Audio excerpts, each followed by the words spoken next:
The collector base had been destroyed, humanity saved, and the Reapers delayed. With all their shortcuts and backup plans gone, the Reapers were forced to enter the galaxy through their standard FTL drives. However, Shepard would be unable to help shape events any further to prepare for the Reapers.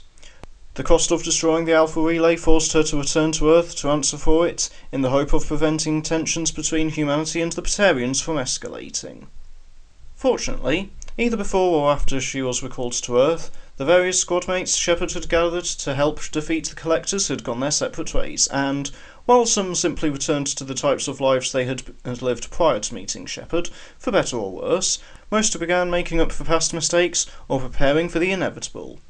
The most significant of these were Tali Zora, who returned to the Quarians and were promoted to the Admiralty Board, Legion, who returned to the Geth Consensus, where its experiences immediately verified that the Reapers were on their way, and Garrus Vicarian, who received a token task force to prepare for the Reapers and was able to encourage the Taurian hierarchy to reinforce technologies and logistics, where change would aid any conflict such as communications and resource reserves. However, they were not the only ones anticipating the conflict with the Reapers, and Cerberus were able to make much more effective use of the time. Although the base itself had been devastated by Shepard's actions, Cerberus teams sent through the Omega-4 relay salvaged anything they could from the remains of the space station, which were then passed to scientists working non-stop to find uses for the Reaper tech they found. For the sake of securing the collector base and the connecting mass relay, Cerberus set up a plan to take control over Omega.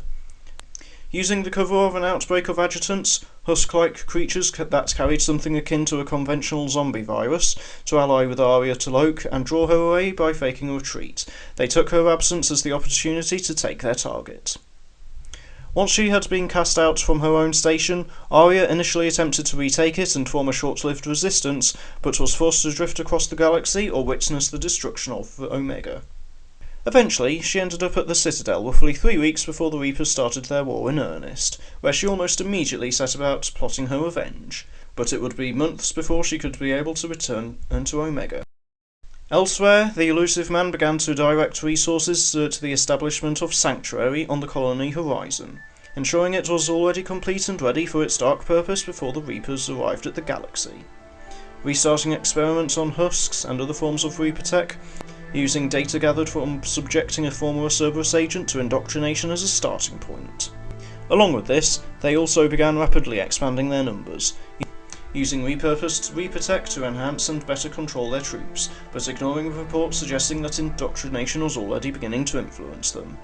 This shocking display of ignorance was in full force, to the extent that the Illusive Man subjected himself to the same implants after the breakthrough at Sanctuary towards the end of the Reaper War.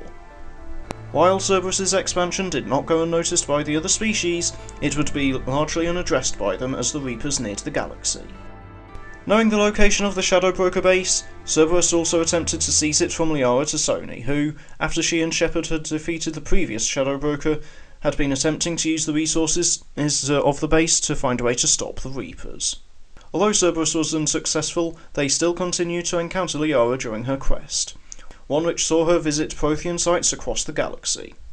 As the Reapers grew ever closer, she requested Hackett provide her with a place at the Prothean archives on Mars to aid her efforts. Unbeknownst to any involved, Cerberus had also managed to find their way to the Prothean archives with an agent being placed there of their own.